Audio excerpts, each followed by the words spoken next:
Le Point Bourse vous est présenté par Bourse Direct.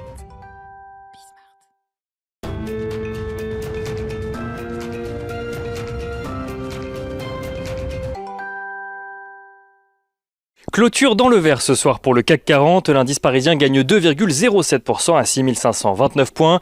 Les investisseurs qui ont suivi de près le rebond généralisé sur les marchés européens aujourd'hui après le recul de la séance d'hier.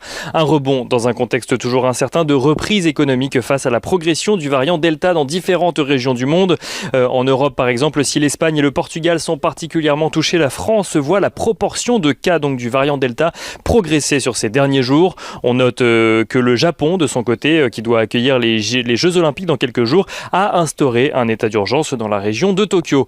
Au-delà du variant Delta, rappelons que l'incertitude sur les marchés est également alimentée par les questionnements autour du changement de ton de la Réserve fédérale américaine depuis mi-juin, mais aussi par les difficultés d'entente au sein de l'OPEP+, sur un relèvement des quotas de production en lien notamment avec l'opposition entre les Émirats arabes unis et l'Arabie saoudite.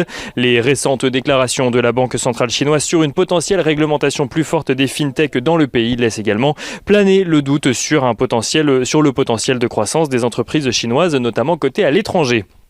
On note d'ailleurs que la Banque centrale chinoise a annoncé baisser le taux des réserves obligatoires des grandes banques en Chine de 5 points de base, une décision qui prendra effet dès le 15 juillet prochain alors que le marché l'attendait plutôt en septembre. La mesure correspond à une injection de liquidité de 1000 milliards de yuan environ et montre la volonté de la Banque centrale chinoise de dynamiser l'économie chinoise alors que celle-ci montre des signes d'essoufflement. Dans ce contexte, les rendements obligataires progressent légèrement portés par un mouvement de flight to quality des investisseurs. Le taux à 10 ans aux États-Unis remonte à 1,35%, tandis que l'OAT à 10 ans en France revient vers 0,06%. Les investisseurs qui suivront également la réunion des ministres des Finances et des banquiers centraux au sein du G20 Finance qui commence aujourd'hui avec notamment à l'ordre du jour un ordre du jour qui concernera la fiscalité mondiale des multinationales. Après l'accord au G7 et la quasi-unanimité au sein de l'OCDE, la question sera d'entériner la mise en place d'une fiscalité minimum de 15% pour les multinationales, mais aussi la répartition des recettes fiscales en fonction des pays où le chiffre d'affaires de l'entreprise a été réalisé. G20 des finances qui commence donc aujourd'hui, qui continuera demain, demain samedi à Venise d'ailleurs. Côté valeur, le rapprochement entre TF1 et M6 progresse. Les groupes Bouygues, RTL Group, mais aussi évidemment les groupes TF1 et M6 ont annoncé la signature d'accords sur le sujet pour un rapprochement qui devrait se faire d'ici la fin 2022.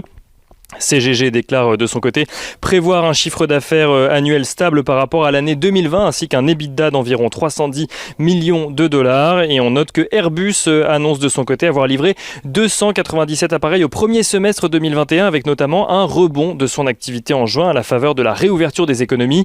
Sur ce dernier mois de juin, le nombre d'appareils livrés par Airbus se monte à 77 tandis que 73 nouvelles commandes ont été enregistrées. Et on note par ailleurs sur le front des matières premières et notamment du pétrole, donc on parlait tout à l'heure des oppositions qu'il pouvait y avoir au sein de l'OPEP+, entre les Émirats arabes unis et l'Arabie saoudite. Le baril de Brent progresse sur la séance, il remonte au-dessus des 75,6 $.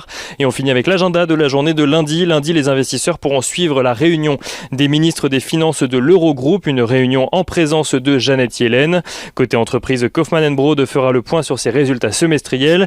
Et plus tard dans la semaine, les investisseurs découvriront également le livre beige de la Fed en prévision de sa prochaine réunion de politique monétaire les 27 et 28 juillet.